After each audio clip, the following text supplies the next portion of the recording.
Assalamualaikum warahmatullahi wabarakatuh. Perkenalkan, saya Windiani Alda Putri dengan NIM F1D1 18027, Teknik Pertambangan 2018, Fakultas Sains dan Teknologi Universitas Jambi.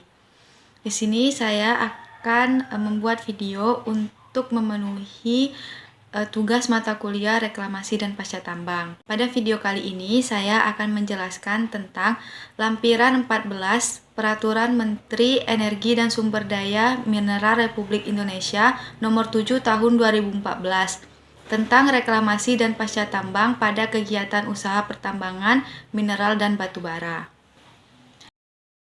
Adapun materi yang akan saya jelaskan yaitu yang pertama pengertian pertambangan, mineral dan batubara.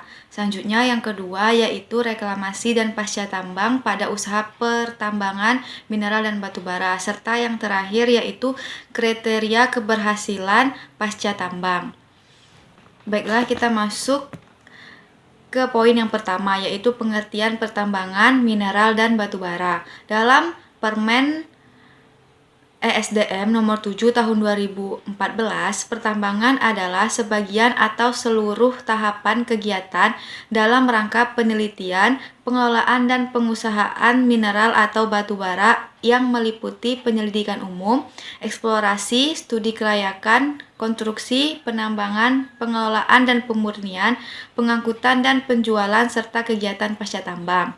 Nah, mineral itu sendiri berarti adalah senyawa anorganik yang terbentuk di alam, memiliki sifat fisik dan kimia serta struktur kristal yang teratur atau gabungannya baik dalam bentuk lepas ataupun padu. Nah, batubara itu sendiri adalah endapan senyawa organik yang mengandung karbon di mana terbentuk di alam oleh sisa-sisa tumbuhan.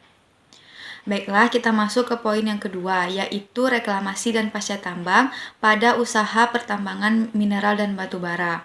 Dalam Permen ESDM nomor 7 tahun 2014, reklamasi berarti kegiatan yang dilakukan sepanjang tahapan usaha pertambangan untuk menata, memulihkan dan memperbaiki kualitas lingkungan dan ekosistem agar dapat berfungsi kembali seperti peruntukannya.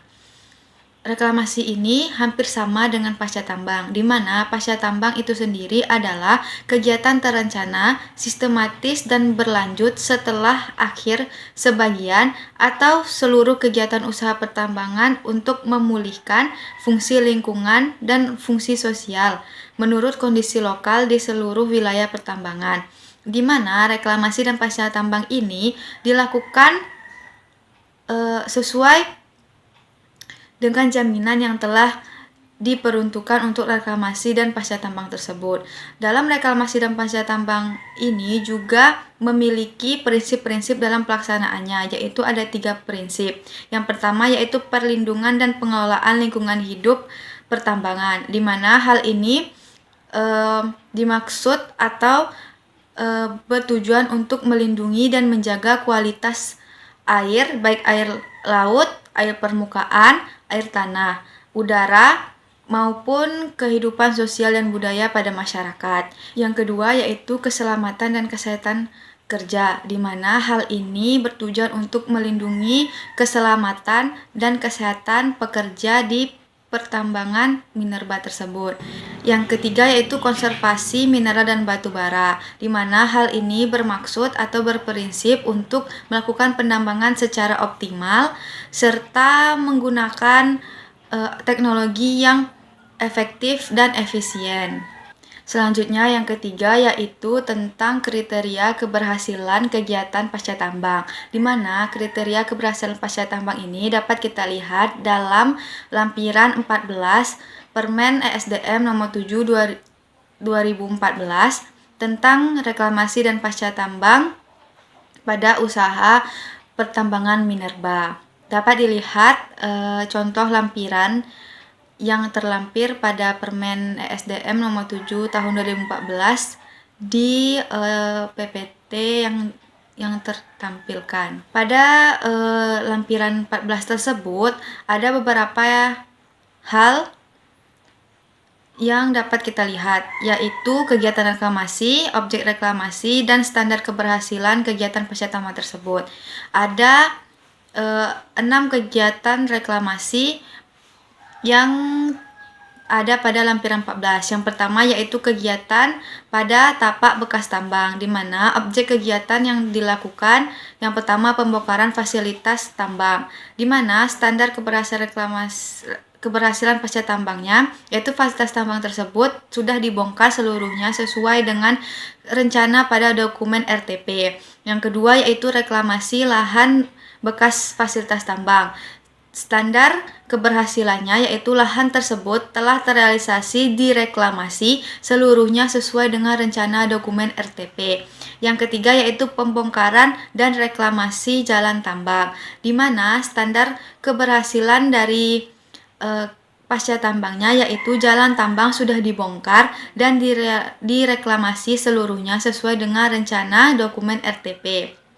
Yang keempat, reklamasi tambang permukaan seperti pit, watch, dan dam, di mana lahan telah terrealisasi direklamasi seluruhnya sesuai dengan dokumen RTP yang akan menjadi standar keberhasilannya. Selanjutnya itu reklamasi lahan bekas kolam pengendapan akan dikatakan berhasil apabila lahan telah terrealisasi direklamasi seluruhnya sesuai dengan rencana dokumen RTP. 6 yaitu pengamanan semua lahan bekas tambang dengan sistem tambang bawah tanah yang berpotensi berbahaya seperti shaft, rise, top, dit, decline, tunnel, dan lain-lain, di mana standar keberhasilannya yaitu seluruh bukaan tambang telah dilakukan pengamanan sesuai dengan rencana dokumen RTP.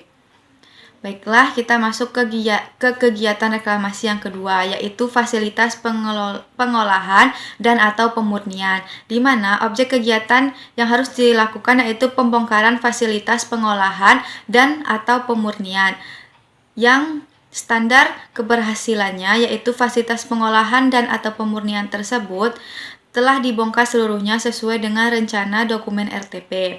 Kedua yaitu reklamasi lahan bekas fasilitas pengolahan dan atau pemurnian, di mana standar keberhasilannya lahan bekas fasilitas pengolahan telah direklamasi seluruhnya sesuai dengan rencana dokumen RTP. Ketiga yaitu reklamasi lahan bekas kolam tiling dan upaya stabilisasinya. Standar keberhasilan pada kegiatan tersebut yaitu lahan bekas kolam tiling telah direklamasi seluruhnya dan dilakukan upaya stabilisasinya telah berhasil. 4 yaitu reklamasi lahan timbunan komoditas tambang, di mana hal ini dapat dikatakan berhasil apabila memenuhi standar seperti lahan timbunan konsentrat telah direklamasi seluruhnya sesuai dengan rencana dokumen RTP.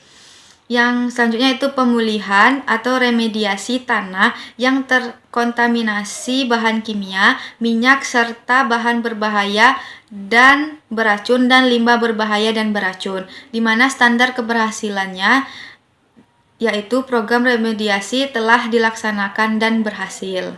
Selanjutnya yaitu kegiatan reklamasi yang ketiga, yaitu reklamasi fasilitas penunjang, di mana kegiatan yang harus dilakukan yaitu reklamasi lahan landfill.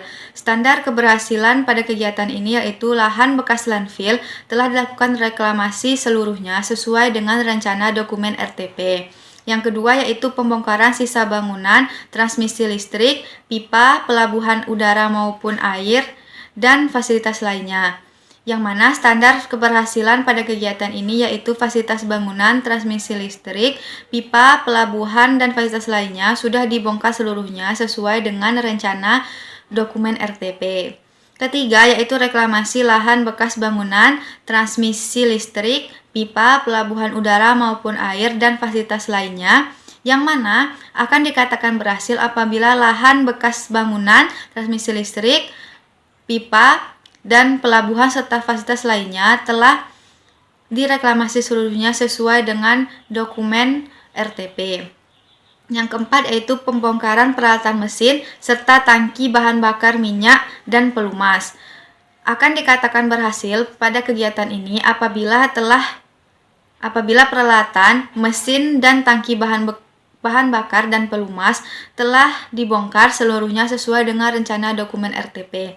Yang kelima yaitu penanganan sisa bahan bakar minyak, pelumas, serta bahan kimia.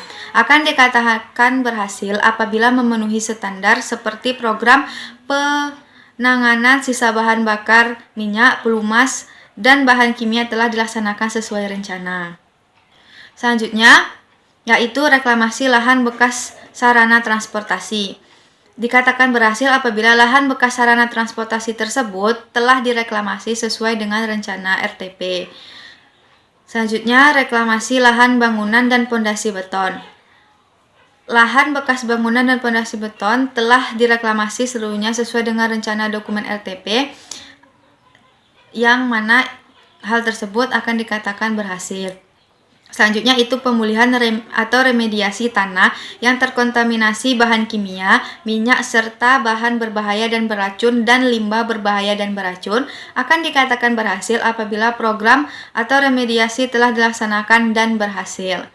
Nah, selanjutnya yaitu kegiatan yang keempat, merupakan penanganan sosial, budaya, dan ekonomi. Hal ini atau kegiatan ini akan dikatakan berhasil apabila telah memenuhi standar, yaitu dilaksanakan sesuai dengan program yang telah ditetapkan pada dokumen rencana RTP.